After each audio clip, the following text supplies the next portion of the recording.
The Bears suck again. Oy vey. Matt Eberflus is still the head coach. The Bears suck. They brought us back in just to break our hearts once again. And I can't say I'm surprised. And I also think it's time for me to move on from the Bears. I saw your vote. I saw who won the vote. I thought I threw the Chargers out there just to throw a different. I do have a Herbert jersey up there ready to go. And I just can't. This is going to be a therapy session once again. The Bears versus Packers. The way it ended, the blocked field goal for the win. It gets blocked. And just I told you this. The Bears are destined to not win another game the rest of the year. And the only hope they have is Vikings, 49ers, and Seahawks. That's it. That's the only hope we have left to win another game. The 49ers actually look kind of tame now. They look tame. They're injury ridden. Kyle Shanahan is on the hot seat, apparently. I tweeted this out, and this will be something to talk about later on. If they do fire him, what are the odds the Bears get him or even think about hiring him? But that's a pipe dream. But yes, the Bears lost, but they lost in a competitive game. I will say they had a little bit more pep in their step. And we said this last week. I can't give Matt Eberflus credit for that. I give credit to the fact that it's a Packers game. Like you were up for that game. They were chippy. They were going at it. So I don't give Matt Eberflus a pass on that of like, oh, you got them ready to play. Because you obviously didn't, because you saw false starts, you saw penalties, you saw this. There are still, and we can talk about, of course, Thomas Brown as we go, because we did pre-show, but it's just endless, endless discipline penalties. Doesn't matter who's calling the plays. It's just, this is like a systemic issue again and again and again and again. Every week, it's these ticky-tack calls, adds extra 5-10 yards on, extends drives, makes things a living hell. Hurts drives, makes our drives a living hell. There was guys jumping. There was that one the motion, the wide receiver motioning over, kind of went forward, kind of didn't. That's one of those iffy ones. You can't blame the refs for throwing that. Yeah. I get it, but he obviously did not have the whole team ready to freaking play.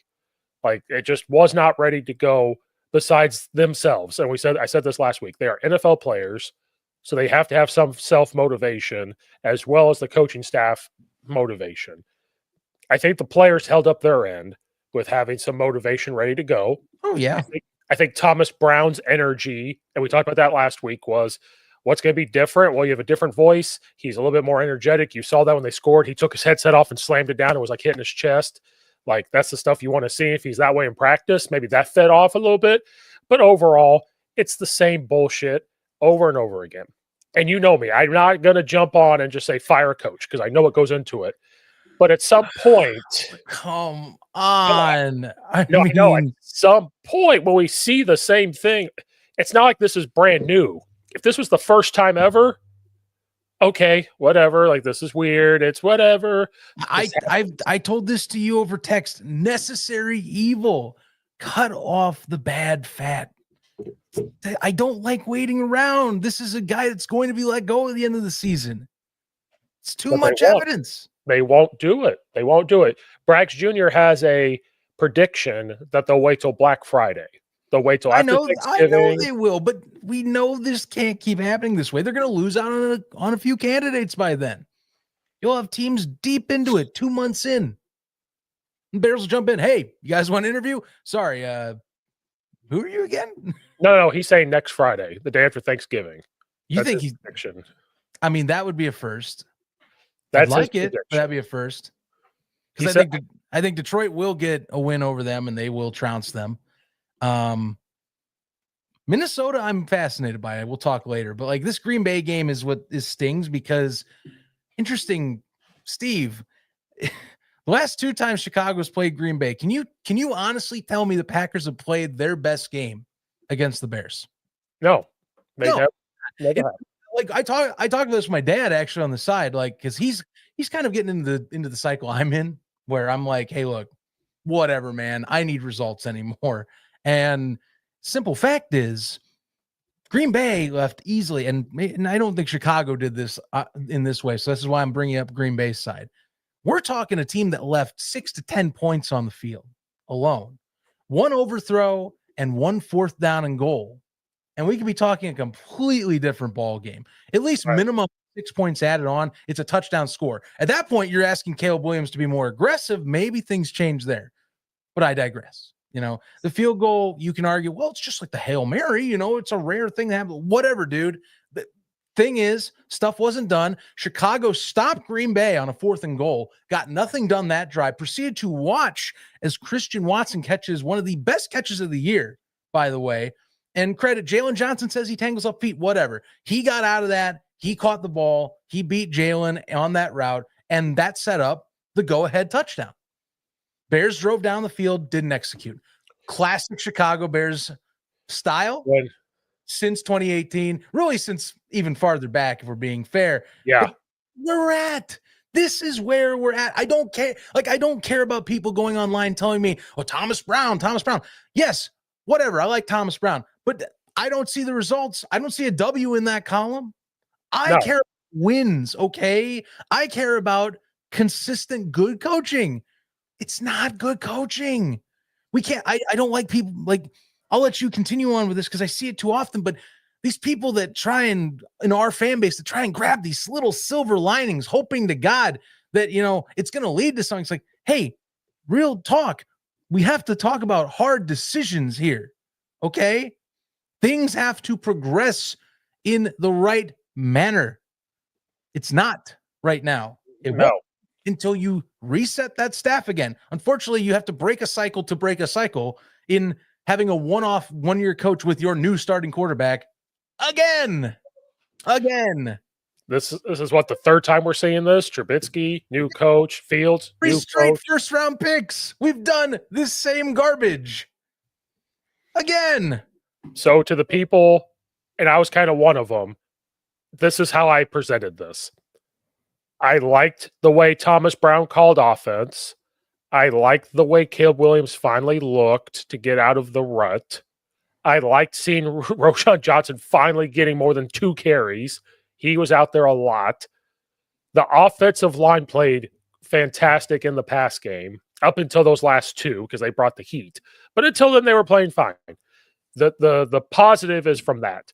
But the negative of what's been happening outweighs that. And I feel bad for Thomas Brown because he did what he was supposed to do. He did exactly what he was supposed to do. And the Bears still left points up there. I think they could have converted some of the 3rd downs and stuff like that. But that's what sucks, is I want to be positive about that, but it didn't lead into a win. Like, if it would have led to a win, we're talking a completely different game. Yeah. And yeah. Matt Eberflus gets all the. I don't blame Thomas Brown one bit besides the win. But like being a guy that got told on Tuesday, hey, you're the OC. Oh, shit. Like, here we go. I got to get this ready. It all comes down to one person, and it's Matt Eberflus. And that's the frustrating part. Like you said, us Bears fans, were all torn. If we win, then we praise Eberflus because of like, oh, Shane Waldron was the only problem. We fixed it. Here we go.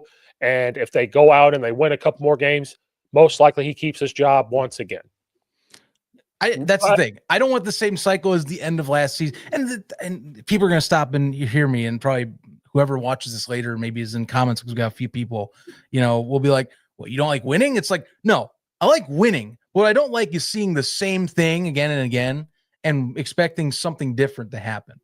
I don't like sitting there and watching, knowing there is a better path on the opposite side, and we are choosing mediocrity. I don't like choosing mediocrity. I expect better. I expect much better from a program that is over 100 years old with the history it has to be better. I talk like folks online. I expect us to not be a doormat for our division rival, our arch nemesis, mind you. The oldest rivalry in the NFL. And we have been stomped on for 3 decades now. 11 straight straight losses. It's terrible. The standard that not only the fans have, but the organization in particular, I more so blame, is terrible. And I think us fans need to focus that as the thing. Stop grasping for those little things. Start focusing back on the people that are not doing their damn jobs right, especially since George McCaskey took over as chairman. Look at those guys. Look at them. Focus your energy there. I understand you have your quarterback, but stop trying to deflect. Aim at the person that has messed this up and start fixing things. Put pressure on the owners. If the owners feel the pressure, they have to do something. That is the deal. You can't just always sit back and relax. Some people are going to get upset. Money forces things to change, is all I have to tell you. And McCaskey seems like he doesn't care about winning. He's like, oh, we're going to make our money anyway. That's been the thing with the Bears. When other organizations are in this rut, unless you're the Cowboys and other ones, you see it. You see fans not coming. You see this. You see that. But the Bears are that organization that will never not make money. So in their mind, like, well, we have money. Who cares? I would love for McCaskey. Are you loving that the fans are this pissed off? Seriously, do you enjoy that? Do you enjoy this? Okay, if you enjoy this so much, give Eberflus a 5-year contract extension. Let's just do it. Give him a 5-year contract extension, and we're going to have this over and over again because he doesn't care. Timeout. We got your favorite boy in the chat who is trying to aim at the person that did not have anything, I think, to do with what happened on Sunday this time around. Hey, look, yeah, I can talk about Caleb's performances recent weeks, but you can't tell me last week where he plays his best game since the bye. It's his fault. You can't tell me that, right? I'm very close to blocking him, but maybe I'm crazy. No, now we got someone called Caleb the Clown. Man. Oh, wow. Contingent is coming out. Okay, I didn't know Caleb Williams did not play well. He was 23 of 31, 231 yards. He averaged 7 yards of completion. Yeah, no touchdowns, but guess what? They ran the ball 34 times. DeAndre Swift had 71 yards rushing. Roschon Johnson had 33 and a touchdown. Swift had a touchdown. I don't want to hear it. Thomas Brown put Caleb Williams in the best situation to be successful. Bears Civil War. See, maybe this is what I'm talking about right here. Like, how about we focus our energies on the real problem? Yeah, that's Caleb Williams is not the problem. Do you know what the real advantage of the legacy he was grandfathered into? Chairman, soon to be owner. In this game, it's Virginia McCaskey on the name, but let's face it, George is getting the team. We all know this. He's the heir apparent. He's been running the show since the mid-2010s. Ghost of Dude Drive and Caleb the Clown. Have you ever coached a game before in your life? I want to fucking know. Have you ever coached a football game in your life? You're getting spicy right now. Because I hate this. If Caleb Williams threw 3 interceptions and it led them to losing, keep talking. Caleb Williams was not the reason why the Bears lost this game. Did you not see the gutty throws that he had on that drive to get down to the field goal, roll out, and make those tough throws? He threw into tight windows. He got the ball out super quick. Did you notice that? Even Tom Brady said, he's a whole second faster getting rid of the ball. I thought Brady's comments were very apparent that it's showing the development personally, but what do I know? What do I know? They can keep commenting. I'm not going to read any of it whatsoever. I'm going to just keep doing my thing until I see normal people come. But the O-line played a lot better. So I tried to be positive about it after the game. I was pissed. I got on the edge of my seat. I was like, are we really about to beat the Packers? Is this about to happen? And another situational blunder by Matt Eberflus. 35 freaking seconds left. You are down there. Now, I know the run play you just didn't really work out, but Roschon Johnson saw inside zone and he bounced to the wrong side. That wasn't anything else, but Roschon Johnson didn't read it right. Run another freaking play and get him into the middle. You have 35 seconds left with a timeout. Why don't you call a play that you take a shot to the end zone and it's second down? Do something to get closer to where he doesn't have to kick it so low. I don't blame Santos. Santos is one of the best kickers we've had in a long time. I don't blame him at all. They didn't block the guy that blocked the punt. Mm-hmm. He has to kick it lower because of where he is. He can hit those. I'm not saying he can't. Matt Eberflus coached to not lose. And there's a difference between being aggressive to win the game and to not lose. How do you have it where you're having back-to-back coaches that play the not to lose card? They showed 3 of them. They showed Tressman, Nagy, and him. I mean, Tressman was the epitome of not to lose. Swear to God. So Matt Eberflus, I've heard this saying and I liked it. It was, you're scared to coach and you're worried about what was going to go wrong than what was going right. You know what I mean? Like the offense was marching down the field, so they were pretty confident in what they were doing. Run something, get them closer. Look at the Chargers. Same situation. At 26 seconds left, they call a timeout. They run the ball towards the sideline so he could try to get out of bounds. And what happens? He scores. And that's the other thing that pisses me off. You could have had Jim Harbaugh probably. We probably could have had Jim Harbaugh. Yeah, but that requires the team, and this is where I go back to what I'm saying, where it's the how things play out. It's how fate works. You know how we talk about how the Houston Texans got a win that helped us propel to get this massive draft capital and whatnot set up. How that is talk about fate. Well, fate also happens to work in the opposite way, where look, you get a few wins, you dink and dunk a few people to kind of show off a little bit of, maybe you are a good coach. Maybe you are a solid head coach. You have a good defense. Yeah, we have games. Doesn't matter. You got the wins. It's fine. But 7 wins, it's 3 more than 4.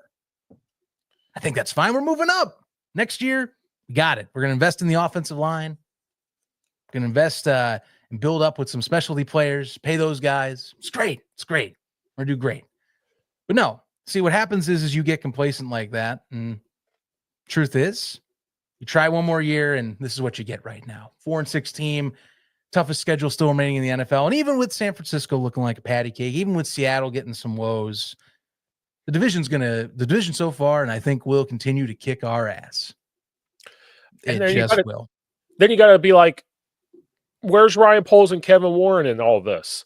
Like, if you're Kevin Warren coming in brand new, and I don't like Kevin Warren. No, I have not liked him since he was the Big Ten commissioner. He's over at that hospital on the south side. Haven't you heard? He's got to build that stadium. We don't deserve a new stadium. I know, but we got to build the stadium. It's got to get built. But no time to waste. Well, I'll give you a prime example for Ryan Poles. I'm a Illini fan. When Josh Whitman came in as the athletic director, so Illinois was in a very bad place. They fired their coach. They had an interim head coach. The old AD gave him like a 3 or 4 year extension to make him the head coach. You were interim for the rest of the season. Now you're going to become the head coach. Well, the athletic director, I can't remember if he left or got fired. Well, I think he left. So Josh Whitman comes in and takes over as the athletic director. His very first decision was to fire the coach that they had just signed. But he didn't sign him. That's not his guy. He fired him, right? Mm-hmm. Okay. He hires Lovie Smith 2 days later. And he said this, Lovie Smith's job is to come in and try to glue everything back together because everything was broken in the program. Lovie Smith did not have a good time at Illinois. He went to 1 bowl game. He was there for, I can't remember, 3 to 5 years. I can't remember. They went to a bowl game. The next year, they struggled. Josh Whitman comes out as soon as the season was over and fired him. He goes, I thank him for the job he was trying to do, for putting the program together, try to glue it back together, but we have to move in a different direction. That was Josh Whitman's dude. He brought him in, and Josh Whitman got rid of him because things were not going the way he thought it would. So the excuse of Ryan Poles not wanting to fire Eberflus because that's his guy, I call bullshit because I've seen it. And then Josh Whitman brings in Brent Bielema, and it seems one of the best decisions he's ever made because Brent Bielema's now got Illinois talked about nationally. Yeah, it's back to a legitimate program, right? At like the doorstep, get a few more guys. It's already ranked. They keep staying around the ranked squads. Just they're 7-3 right now, right? And they've got a chance to finish 9-3 at the end of the season, get a solid bowl game out of the deal, right? So that's a prime example. So Ryan Poles, I understand that's your guy. I respect people admit when things don't go right and you try to fix it. Matt Eberflus could be the best guy. He's probably a great person to go have a drink with. He's probably the best person to talk football with. He's probably. I'm sorry, timeout. I don't know if you want to put that on the screen. That is a wild quote. You see this? Caleb the clown, whoever's typing it, who's actually the clown. Rogers blank cousin. I'm not good. Okay, you just put it up. Rogers won Super Bowl. Caleb plays like Rod. Takes meth before every game. What? I don't even care if I disagree. What is that quote? Caleb the clown. I don't care. I don't care. Caleb the clown, whoever you're typing. I know you're a troll. You're a fucking idiot. Okay, anyway. I'm sorry. Some stuff you just got to pause and laugh because it's like, wait a minute. What did I just read? What's happening? Oh God. People are dumb. God. People are idiots. So, okay. Look, here's my thing. So we're gonna go back to this Green Bay game. You put up your best shot. You once again get a Green Bay squad. Matt LaFleur clearly frustrated a lot of this game, knowing that there were opportunities that very much were missed, were things that just didn't break their way.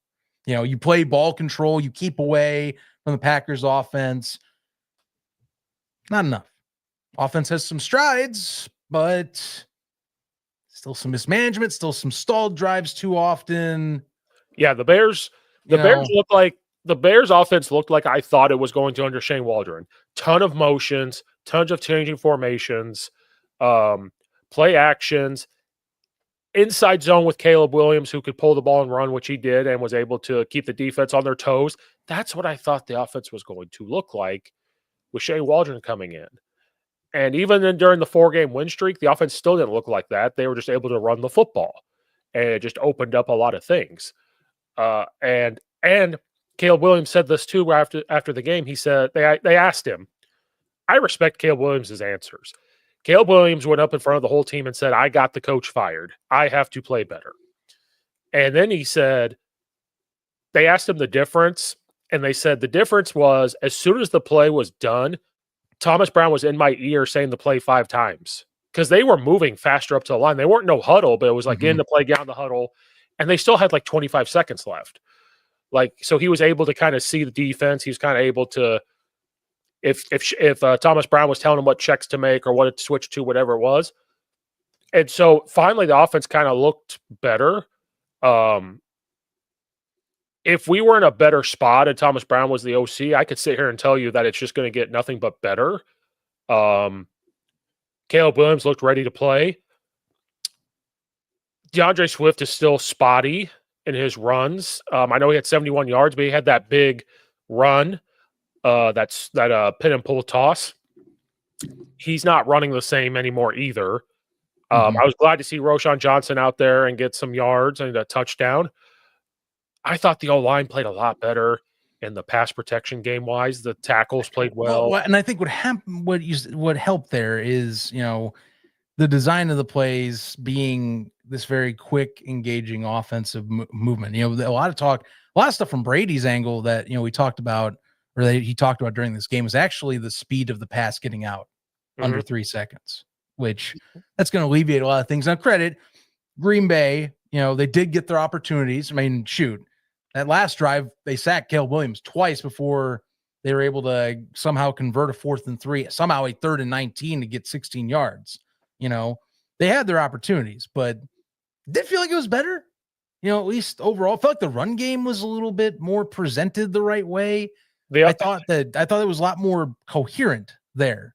You know, I also thought that, and I don't know if you're able to like really watch the game.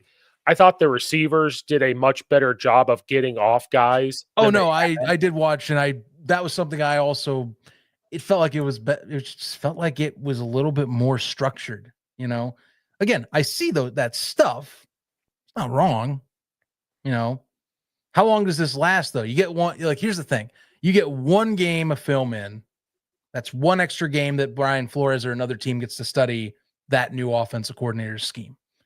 How do you adapt to that? How do you adapt to that change? Because I get Green Bay, you know, even with it being not amazingly productive day by Chicago for any team, 19 is okay, but, you know, we're expecting more, I think.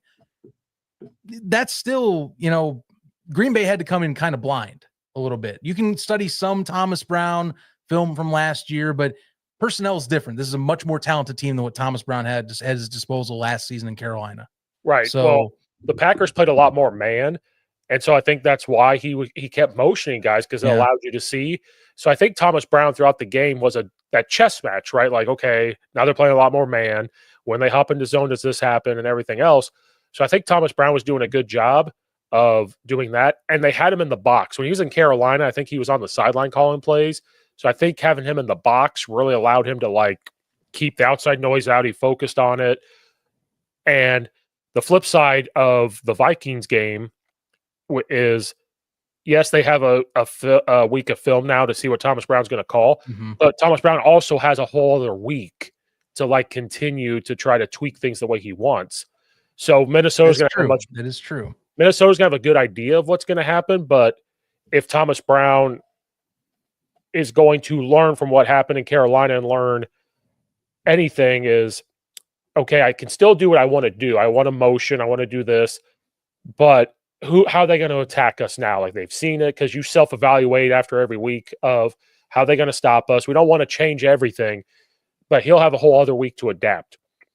Brian Flores is also one of the top coordinators defensively in the NFL. It's one of the main reasons why Minnesota is excelling so much this season. Right. Because he is dominating. And I know that we had a little banter with these guys in here, but they did bring up a good point.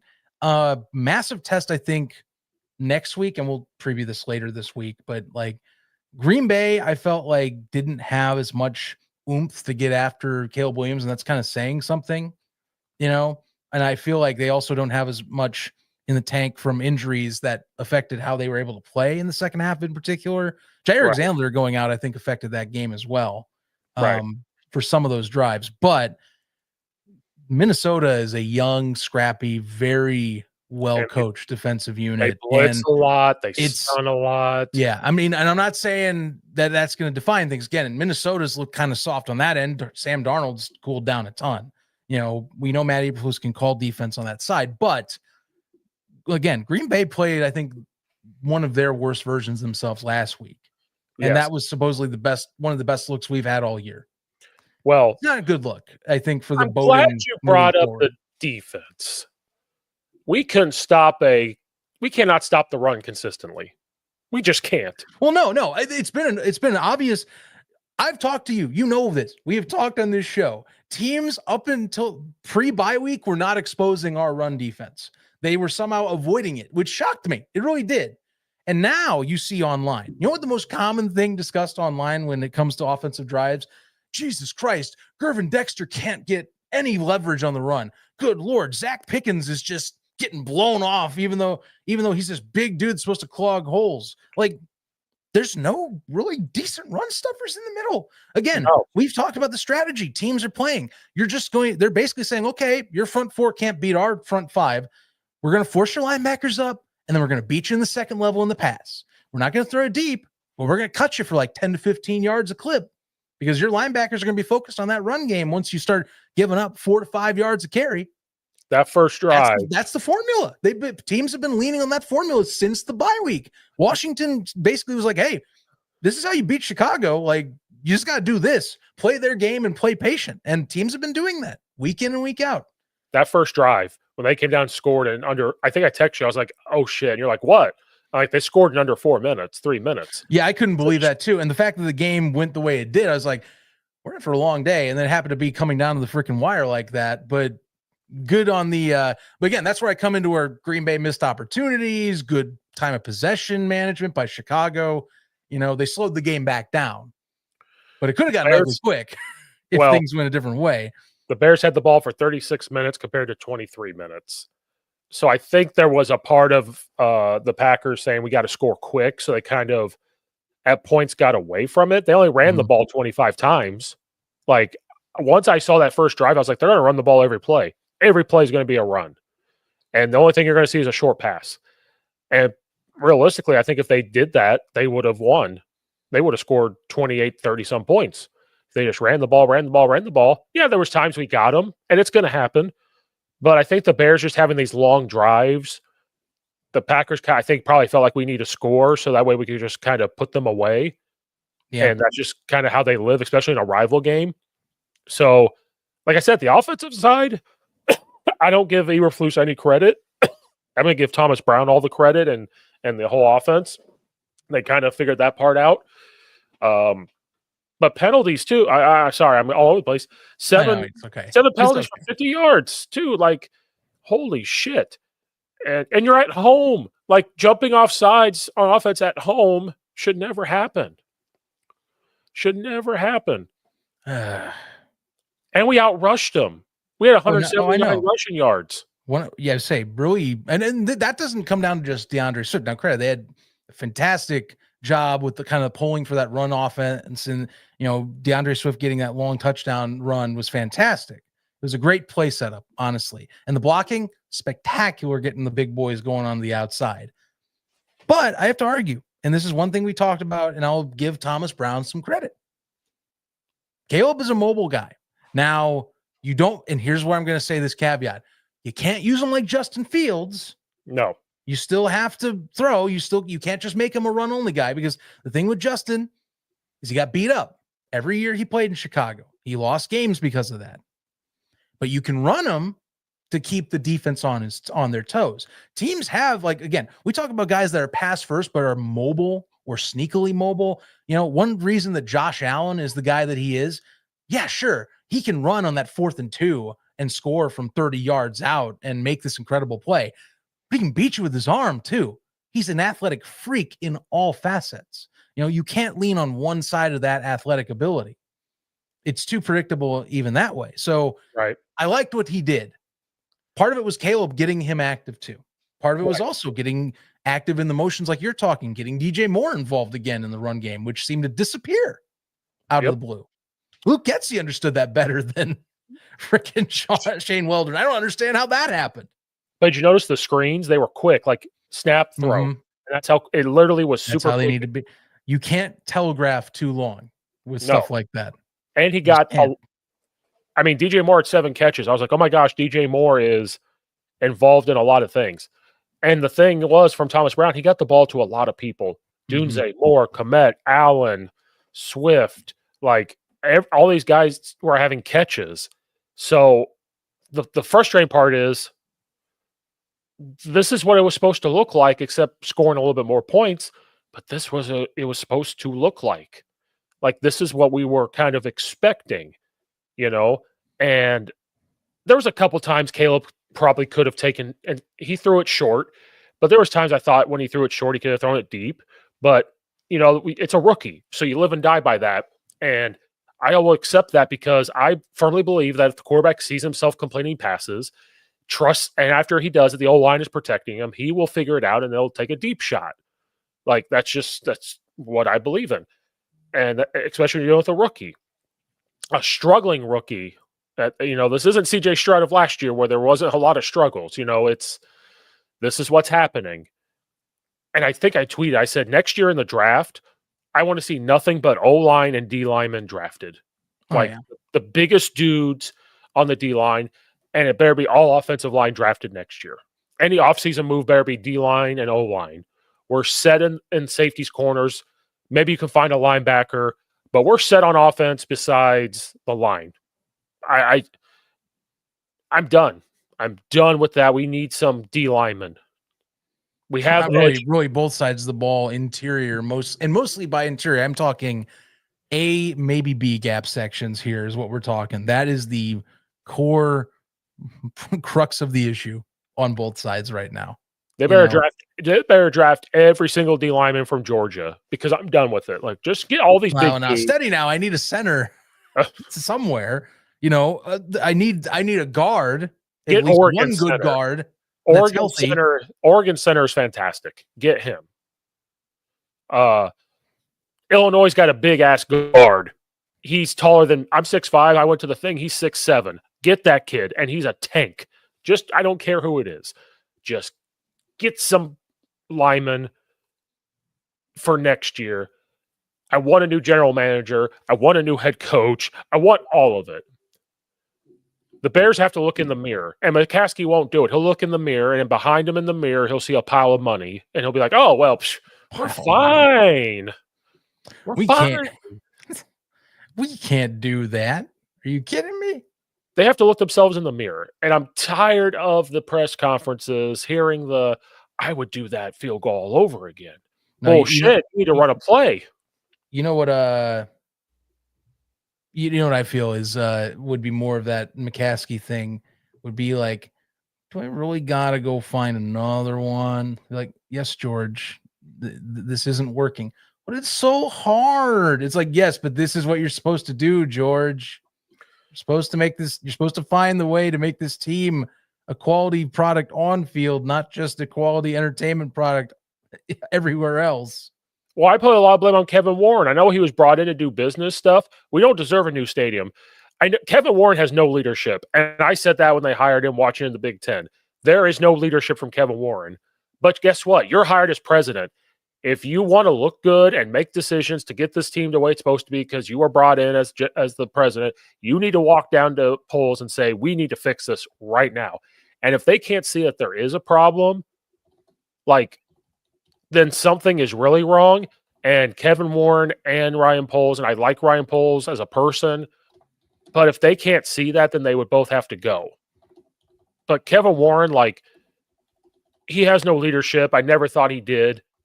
And it's just proving it right now of you need to make a change. Well, we fired Shane Waldron. Okay, cool. Yeah, that probably should have happened too, obviously. But who's been the common denominator? Like the culture of the place and Matt Eberflus. And guess what? If they fire Matt Eberflus after this game, I'll thank him for trying to put the Bears back. It was, destroyed and the roster built up. You were trying to do the best you could with the situation you had and everything else.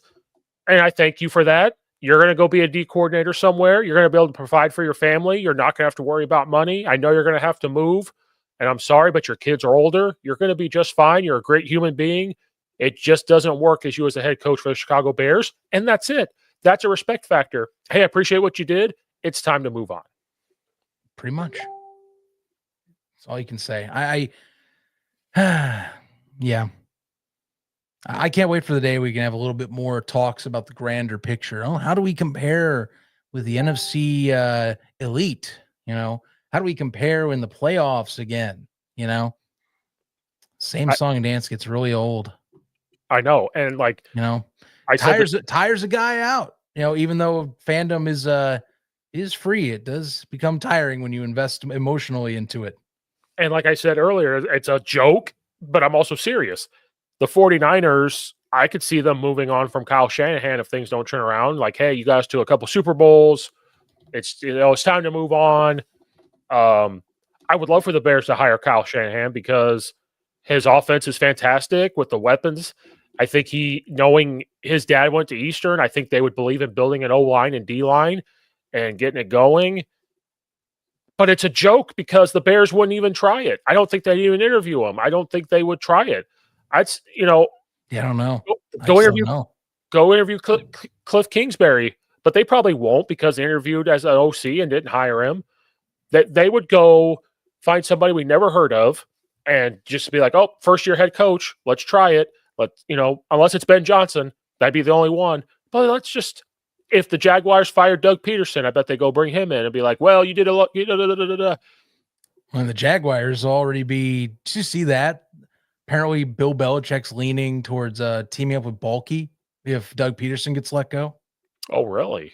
Yes, that is that's the news wire as of late, the popular rumor circles in the league, which I'm like, okay. I figured he might go to the Raiders with Tom Brady. Yeah, but I guess it's that relationship. That's the thing. That's true. That's what he's leaning if they do it, but it's rumor, So that takes that off the table. I've seen one or two people talk when I've talked to people like, bro, well, Bill's there. I'm like, I don't know about Bill. I mean, that depends. Like, yes, there's the legacy guy, but does he turn it around? Like, that'd be a staffing thing. Like, you'd get good defensive people in again, I think. Hands down. We keep doing that. No big deal. Who does he get on the other side of the ball? The big thing with if that was the deal, you know? the big thing with the McCaskey and all that is that head coaches usually want a lot of Oh say yeah. in a lot Also, of things. would they realistically pay to give the farm to Bill Belichick? Well, Like so I'm thinking they do, like, whoever's getting them, like Jacksonville, to me, is going to do. I think they'll do something similar to what they did with John Gruden's deal in Las Vegas.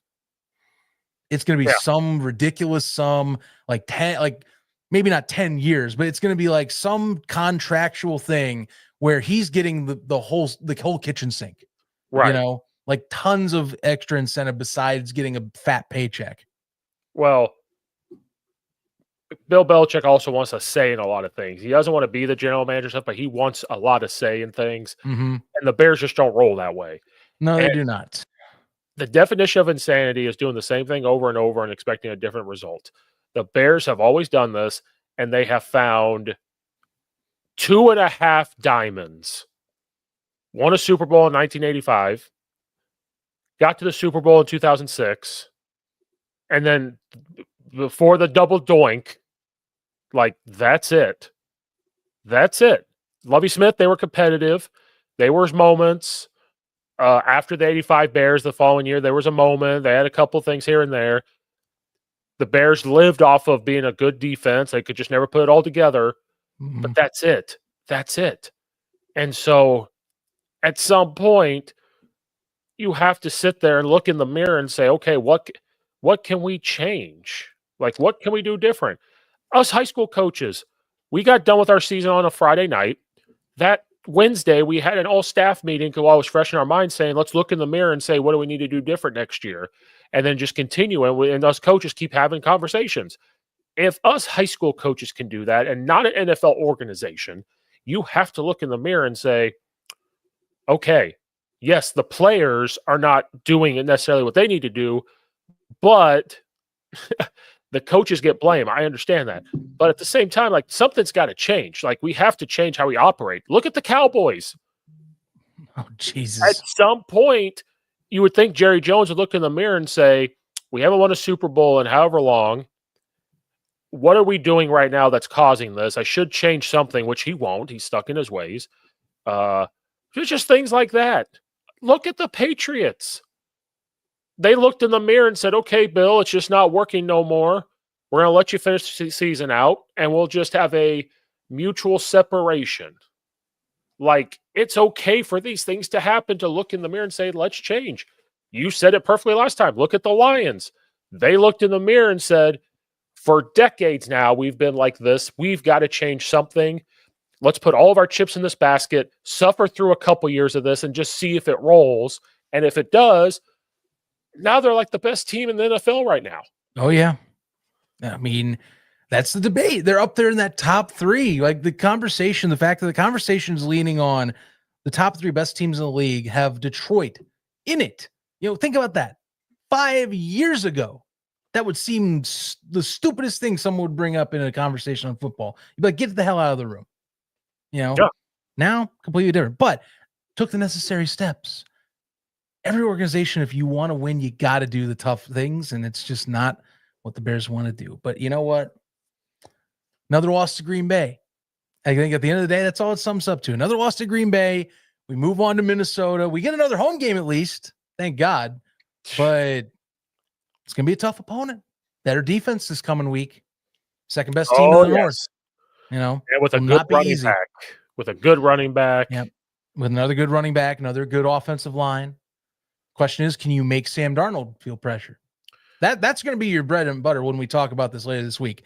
Can you make Sam Darnold act like an idiot? Because he's bound for games like that every now and then. Yeah. And I feel like the 0-16 Lions right now. Like, are we going to win another game? Like, that's. I think we do. I just think that we will. If they retain this Matt Eberflus again, I just don't understand what the thinking is. I really do believe we are on a track that should have been the pace of last year. And now we're going to get back to its conclusion a year late, is how I see it. Well, I thought about this today too. Of I would have understand why they fired Matt Eberflus, but I tried to look at it from like an athletic director standpoint. I know that You work in that space. I get it. That's right, a little bit different from me. right. So Absolutely. if they would have fired him, I would have been okay with it. Like, okay, I get it. But when you're looking at it from the outside and you go, they are playing better if we just keep doing what we're doing going into next year, and we can get a Caleb Williams and get another whatever, Mhm. you would tend to think that it would just continue after a couple games, which it looked like it kind of was, and now we're back where we started.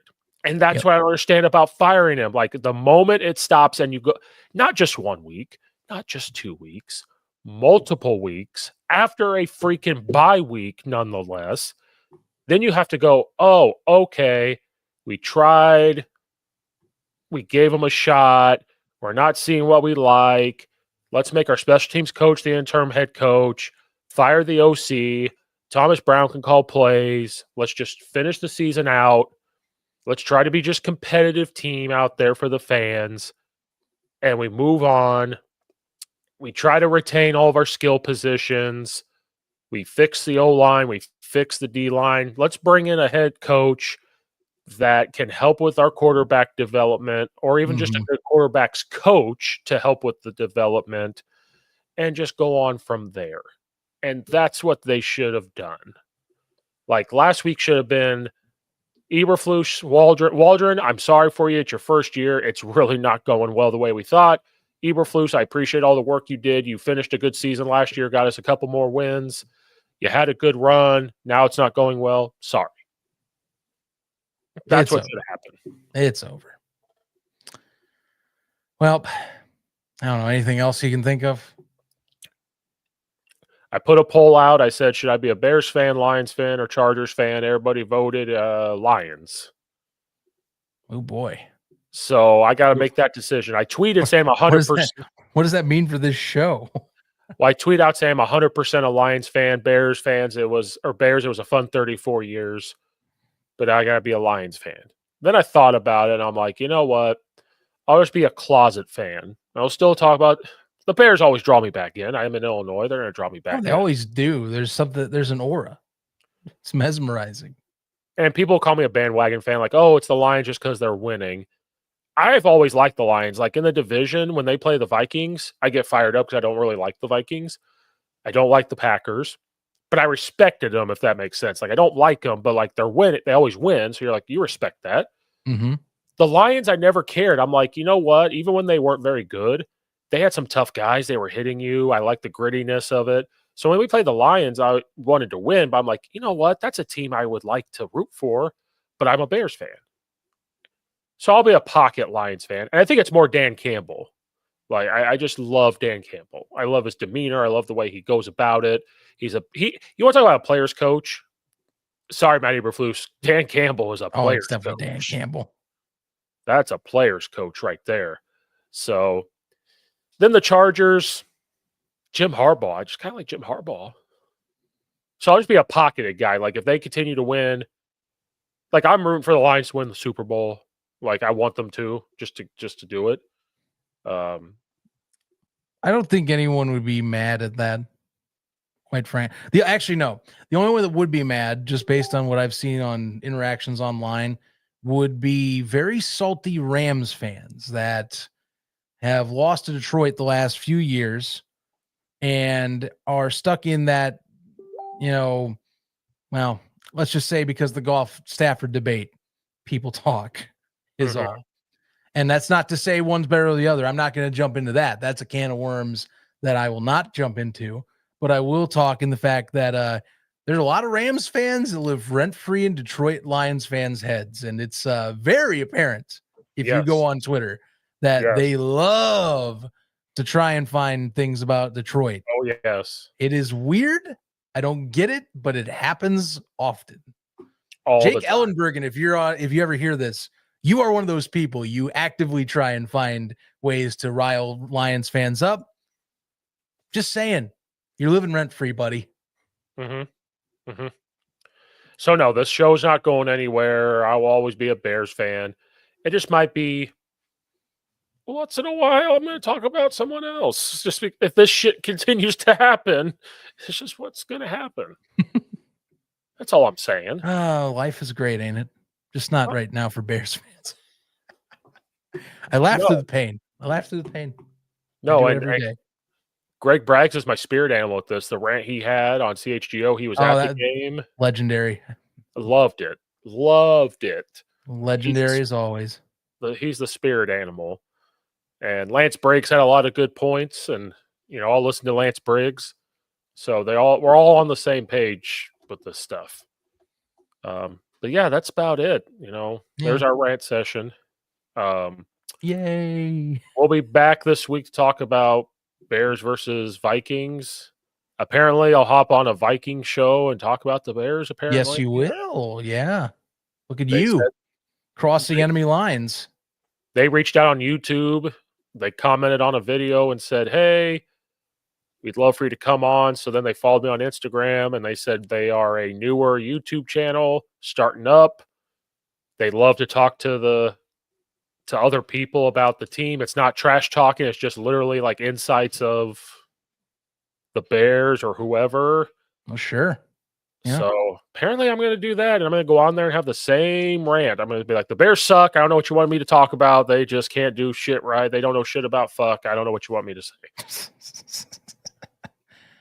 Do your best to try and see the way we get the win. I think there is a way, but it's very particularly focused on how Matt calls his game, being honest. So Yep. So thanks for everybody watching or listening, except for Caleb the Clown and the Ghost of Judah Tribe. You both suck. But everybody else, you're fantastic. Everybody else is grand. No, guys, I'm kidding. Slap a sub on there. Follow along his social channels. Get ready for Thursday. Do another show. It's gonna be great. So thanks, everybody. We'll see you guys next time.